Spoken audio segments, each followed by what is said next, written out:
ایک کور تو اللہ تعالیٰ نے دانتوں کا بنایا ہے، 32 دانتوں کے بیچ میں زبان ہے، اور آپس میں بول چال میں بہت کہتے رہتے ہیں اللہ نے زبان میں ہڈی نہیں بنائی۔ دوستو اس طرح کا ویڈیوز اگر آپ چاہتے ہیں تو ابھی اسی وقت سبسکرائب کیجئے، پھر ملتے ہیں نیکسٹ ویڈیوز میں۔ السلام علیکم، خدا حافظ۔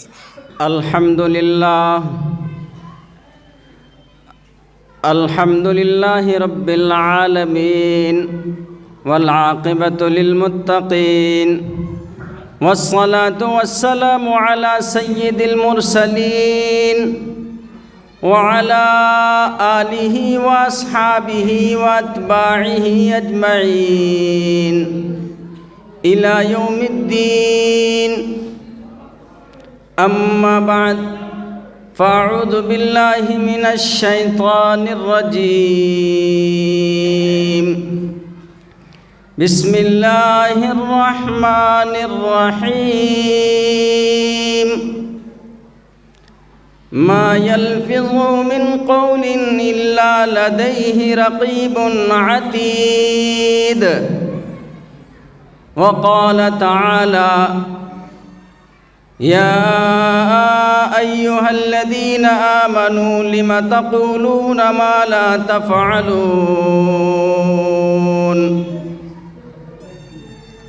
وعن سهل بن سعد رضي الله تعالى عنه قال قال رسول الله صلى الله عليه وسلم من يضمن لي ما بين لحييه وما بين رجليه أضمن له الجنة، أو كما قال النبي صلى الله عليه وسلم، رواه البخاري۔ وقال النبي صلى الله عليه وسلم المسلم من سلم المسلمون من لسانه ويده، أو كما قال النبي صلى الله عليه وسلم۔ اللهم صل على سيدنا محمد وعلى آل سيدنا محمد وبارك وسلم۔ یوں تو تمناؤں کی دنیا ہر انسان بساتا ہے، یوں تو تمناؤں کی دنیا ہر انسان بساتا ہے، مگر یہاں پاتا وہی ہے جو تقدیر لاتا ہے۔ قابل احترام حضرات علماء کرام، دور دراز سے تشریف لائے ہوئے مہمانان اعظام، بزرگان محترم، عزیز دوستو، پردہ نشی خواتین، اللہ رب العزت کا ہم سب پر بے حد فضل و احسان ہے کہ اس نے ہمیں آپ کو خیر امت میں پیدا فرمایا اور ہدایت سے نوازا۔ یہ کائنات کی نعمتوں میں سب سے بڑی اور اہم نعمت ہے، سب سے بڑھ کر نعمت ہے، اس لیے کہ آخرت میں کامیابی کے لیے یہی بیس اور بنیاد ہے۔ ذالک فضل اللہ یؤتیہ من یشاء، یہ تو اللہ تعالیٰ کی مہربانی ہے، جسے چاہتا ہے عطا فرماتا ہے۔ ہمارا یہ فریضہ ہے، آپ کی یہ ذمہ داری ہے کہ اس عظیم نعمت کی حفاظت کریں، قدر کریں، ایمان کے تقاضے پر چلیں، تاکہ دنیا کے بعد آخرت میں ہمیں کامیابی ملے اور عملی اعتبار سے ہماری زندگی اس طرح سے گزرے کہ ہم دنیا سے رخصت ہوں تو دامن نبوت حضرت محمد مصطفیٰ صلی اللہ علیہ وسلم ہمارے ہاتھ میں ہو، ایمان کی حالت میں ہمارا خاتمہ ہو۔ اگر دنیا سے اس طرح جانا مقدر ہوا اور ایمان کی حفاظت کے ساتھ ایمانی تقاضے سے عمل کرتے ہوئے دنیا سے تشریف لے گئے تو انشاءاللہ آخرت میں یقینی طور پر کامیابی ملے گی۔ بزرگوں، انسانی جسم مختلف اعضاء کا مجموعہ ہے۔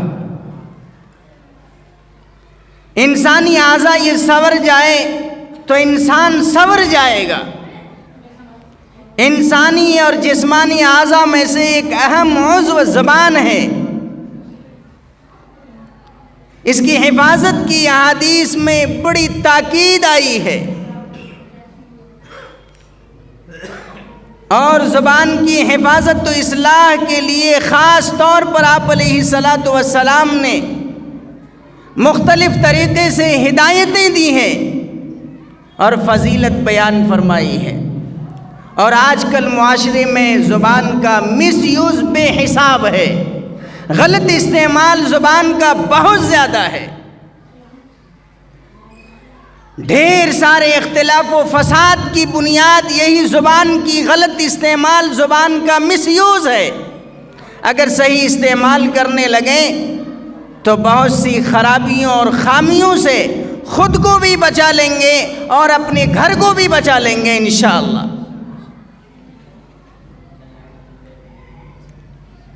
زبان سے نکلے الفاظ کی اتنی اہمیت ہے کہ اسی کی وجہ سے حلال حرام ہو جاتا ہے، اسی زبان سے نکلے الفاظ کی وجہ سے حرام حلال ہوتا ہے۔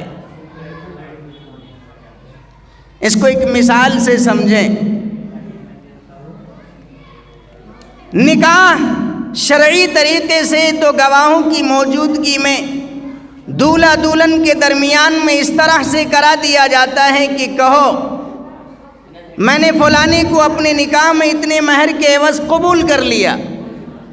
شارٹ میں بلوا دیا جاتا ہے، بولو فلانے کو میں نے اپنے نکاح میں قبول کیا۔ دو گواہوں کی موجودگی میں شرعی طریقے سے جب یہ ایجاب و قبول کا عمل انجام پا جاتا ہے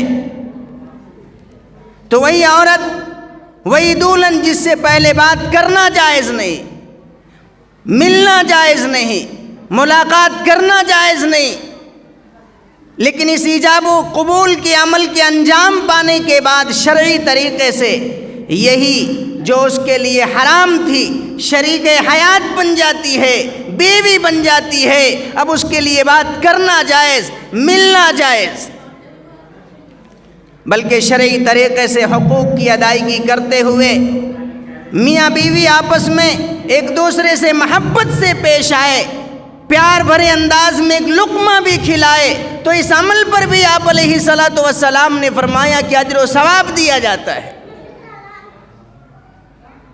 بڑی اچھی اور پیاری زندگی گزر رہی ہو، زبان سے نکلے الفاظ کی اہمیت بتا رہا ہوں کتنی زیادہ ہے۔ بڑی اچھی اور پیاری زندگی ازدواجی گزر رہی ہو، کسی بات پر نوک جھوک کی وجہ سے اگر شوہر طلاق کے الفاظ استعمال کر دے تو واپس جو بیوی اس کے لیے حلال تھی، شریک حیات تھی، حرام بن جاتی ہے، حرام ہو جاتی ہے۔ واپس اس کے لیے حکم وہی ہے جو نکاح سے پہلے تھا، یعنی اپنا تو بات کر سکتے، نہ ملاقات کر سکتے، کسی طریقے کا تعلق قائم کرنا جائز نہیں ہے۔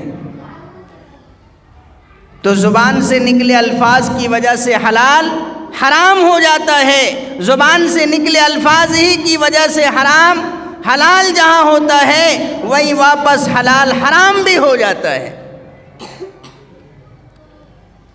زبان سے نکلے الفاظ کی اتنی اہمیت ہے کہ ایک آدمی جو بڑا ہی پاپی ہو، مجرم ہو، خطاوار ہو، سیاکار ہو، بے دین ہو، کفر و شرک کی زندگی گزار رہا ہو، اگر وہ ایمان قبول کر لے، اسلام میں داخل ہو جائے اور کلمہ توحید لا الہ الا اللہ محمد الرسول اللہ ادا کر لے اور دل سے یقین رکھے، تو اللہ کی قسم اس نے ایمان لانے سے پہلے جتنے بھی گناہ کیے ہیں، جتنی بھی غلطیاں ہوئی ہیں، جتنے بھی جرم ہوئے ہیں، چاہے گناہ کرتے کرتے جسم کے بال تک سفید ہو چکے ہوں، اس کلمے کی برکت سے، ایمان لے آنے کی وجہ سے اس کے سارے گناہ معاف کر دیے جاتے ہیں، دھل دیے جاتے ہیں۔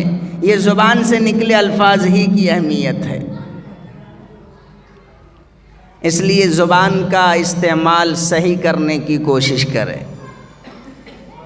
زبان کے صحیح استعمال سے آپس میں الفت و محبت بڑھے گی، چونکہ زبان کا صحیح استعمال خیر کا بھی ذریعہ ہے، آپس میں الفت و محبت کا ذریعہ ہے، اور فساد کو جو گھروں میں، معاشرے میں بڑھ چکا ہے، اسی زبان سے اچھی باتوں کے ذریعے، اصلاح کے ذریعے سے دور کر سکیں گے۔ بات اچھی ہوگی، سچی ہوگی، نیت درست ہوگی، ارادہ اچھا ہوگا تو بات بھی مؤثر ہوگی، اور انشاءاللہ جس سے کہیں گے، جسے دعوت دیں گے، اس کے دل میں بھی اس کا اثر گرے گا اور اسے وہ اپنانے والے بنیں گے۔ اور اگر بات اچھی نہیں، سچی نہیں ہے، گھڑ کر کے کچھ کہہ رہے ہیں، شریعت کے خلاف کوئی بات بتلا رہے ہیں، یا نیت درست نہیں ہے، تو فساد نیت کی وجہ سے اچھی سے اچھی بات بھی مؤثر نہیں ہوگی۔ بزرگوں، امام الانبیاء حضرت محمد مصطفیٰ صلی اللہ علیہ وسلم نے فرمایا، بخاری شریف میں روایت ہے، حضرت سہل ابن سعد رضی اللہ عنہ فرماتے ہیں کہ حضور علیہ السلام نے فرمایا، جو شخص دو چیزوں کی حفاظت کی ضمانت دے دے۔ کتنی چیزوں کی؟ صرف دو چیزوں کی، دو چیزوں کی حفاظت کی ضمانت دے دے کہ وہ اس کا صحیح استعمال کرے گا، مس یوز نہیں کرے گا۔ آپ علیہ السلام نے فرمایا، عزم اللہ الجنہ، میں اس کے لیے جنت کی ضمانت دیتا ہوں۔ اب یہ دو چیزیں کون سی ہیں جس کے صحیح استعمال پر آپ علیہ السلام نے جنت کی ضمانت دی ہے؟ ایک تو وہ ہے جو دو جبڑوں کے درمیان میں ہے، من یضمن لی ما بین لحییہ وما بین رجلیہ عزم لہ الجنہ۔ جو شخص ضمانت دے دے اس بات کی کہ وہ صحیح استعمال کرے گا اس چیز کی جو اس کے دو جبڑوں کے درمیان میں ہے، یعنی زبان، اور اس کی جو اس کے دونوں رانوں کے بیچ میں ہے، یعنی شرمگاہ، آپ علیہ السلام نے فرمایا میں اس کے لیے جنت کی ضمانت دیتا ہوں۔ ترمذی شریف میں روایت ہے، آپ علیہ السلام نے فرمایا، من وقاہ اللہ شر ما بین لحییہ و شر ما بین رجلیہ دخل الجنہ۔ حدیث کے راوی حضرت ابو ہریرہ ہے، فرماتے ہیں کہ آپ علیہ السلام نے فرمایا، جس شخص کو اللہ تعالیٰ نے دونوں جبڑوں کے درمیان کی چیز یعنی زبان کے شر سے بچا لیا، اور اس کے شر سے بچایا جو دو پیروں کے درمیان میں ہے، ٹانگوں کے بیچ میں ہے، وہ جنت میں داخل ہوگا۔ بزرگوں، پوائنٹ اور ایک نقطے والی بات سنیں، زبان کا مس یوز نہ ہو، غلط استعمال سے آدمی بچ جائے، اور استعمال کرنے سے پہلے سوچے۔ اللہ تعالیٰ نے زبان کی حفاظت کے لیے ڈبل پروٹیکشن یعنی حفاظت دی ہے۔ زبان کی حفاظت کے لیے دو کور بنا دیے ہیں، دو غلاف چڑھائے ہیں کہ اسے ہٹانے سے پہلے، اس کے مس یوز سے پہلے انجام پر نگاہ رکھے، غور کر لے وہ کیا کر رہا ہے یا کیا کہنے جا رہا ہے۔ ایک کور تو اللہ تعالیٰ نے دانتوں کا بنایا ہے، 32 دانتوں کے بیچ میں زبان ہے، اور آپس میں بول چال میں بہت کہتے رہتے ہیں، اللہ نے زبان میں ہڈی نہیں بنائی، بہت پھسلتی ہے، بہت چلتی ہے۔ غلط نہ چلے، زبان مس استعمال نہ ہو، اللہ نے حفاظت کے لیے دو کور لگائے ہیں۔